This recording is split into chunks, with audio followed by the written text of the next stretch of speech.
بسم اللہ الرحمن الرحیم۔ Views with news to you کے ساتھ صدیق ساجد حاضر ہے۔ ویورز، جو IMF کی طرف سے ایک بڑا مطالبہ کیا گیا تھا کہ کرونا سے نپٹنے کے لیے جو پاکستان کو 1240 ارب روپے جاری کیے گئے تھے، اس کا ذرا بے حساب کتاب تو دیا جائے۔ پہلے تو حکومت لیت و لال سے کام لیتی رہی، ایڈیٹر جنرل کی رپورٹ وزارت خزانہ دبا کر بیٹھ گئی، PSC کہتی رہی یہ رپورٹ جاری نہیں کی گئی۔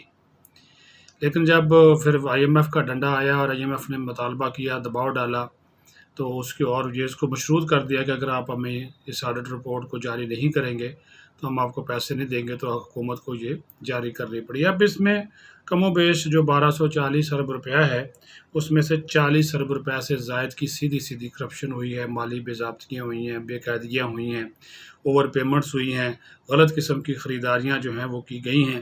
اور اس میں سب سے زیادہ جو اعتراضات اٹھائے گئے ہیں وہ یوٹیلیٹی سٹورز کو جو پیسے جاری کیے گئے اس کا غلط استعمال ہوا، اور پھر NDMA کو جو پیسے جاری کیے گئے اس کے اوپر بھی بہت زیادہ اعتراضات اٹھائے گئے ہیں۔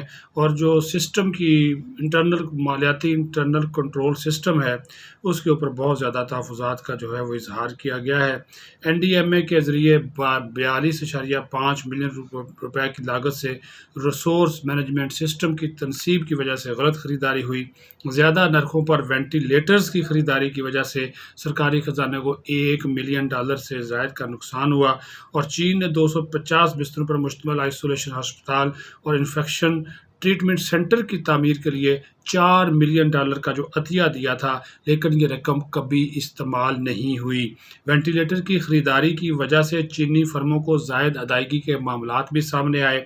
NDMA نے حاجی کمپلیکس راولپنڈی کی تزئین و آرائش، کراچی میں قرنطینہ کی سہولیات اور نیشنل کنٹرول روم کے قیام کے لیے فرنٹیئر ورکس آرگنائزیشن FWO کو کی گئی ادائیگیوں کے خلاف 690 ملین روپے کی ایڈوانس ادائیگی کا کوئی حساب نہیں دیا، اور NDMA نے سپلائی کرنے والی فرموں کو 2.7 ارب اور $8.3 ملین کا نقصان پہنچانے والے ہرجانے کی وصولی کے لیے بھی کوئی قدم نہیں اٹھایا۔ ایڈیٹر جنرل کی جانب سے یہ بھی کہا گیا کہ NDMA کے آڈٹ کے دوران بار تحریری اور زبانی درخواستوں کے باوجود کافی تعداد میں ریکارڈ اور متعلقہ دستاویزات آڈٹ کی جانچ پڑتال کے لیے پیش نہیں کیے گئے۔ یہ بھی آڈیٹر جنرل کے حکام نے بتایا کہ 9 اشیاء کی خریداری زیادہ نرخوں پر کی گئی، جس سے 70 لاکھ روپے کا نقصان ہوا۔ یونیسیف کی جانب سے 1.3 ارب روپے مالیت کے ذاتی حفاظتی سامان کی عدم فراہمی کے کیسز بھی سامنے آئے۔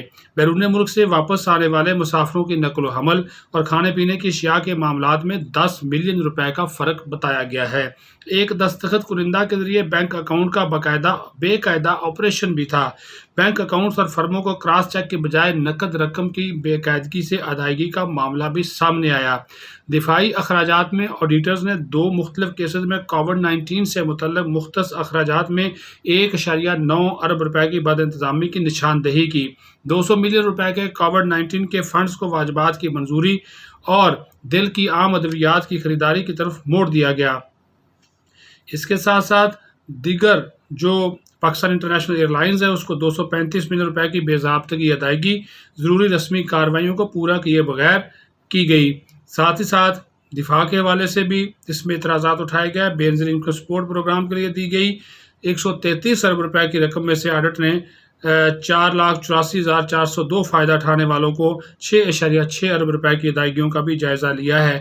ان ادائیگیوں کے دوران سرکاری ملازمین بشمول پینشنرز اور ان کی بیویوں کو 1.84 ارب روپے کی کیش ٹرانسفر کی غیر قانونی ادائیگیاں ہوئیں، اور فائدہ اٹھانے والوں کی غلط پروفائلنگ کے نتیجے میں شوہروں اور بیویوں کو 1.4 ارب روپے کی نقد ٹرانسفر کر دی گئی۔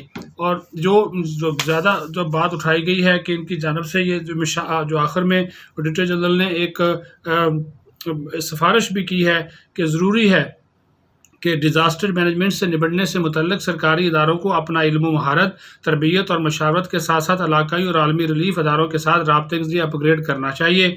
ای بزنس، ای پروکیورمنٹس کی طرف اقدامات اٹھائے جائیں، قانونی فریم ورک تیار کیا جائے، غربت کے خاتمے، سوشل سیکورٹی پروگراموں کے تمام ڈیٹا بیس کو یکجا کیا جائے، جعلی بائیو میٹرک کے ذریعے فنڈز کے اجرا کو روکنے کے لیے کنٹرول، مضبوط سسٹم اور مانیٹرنگ کے عمل درآمد کا طریقہ کار بھی بہتر بنانا ہوگا۔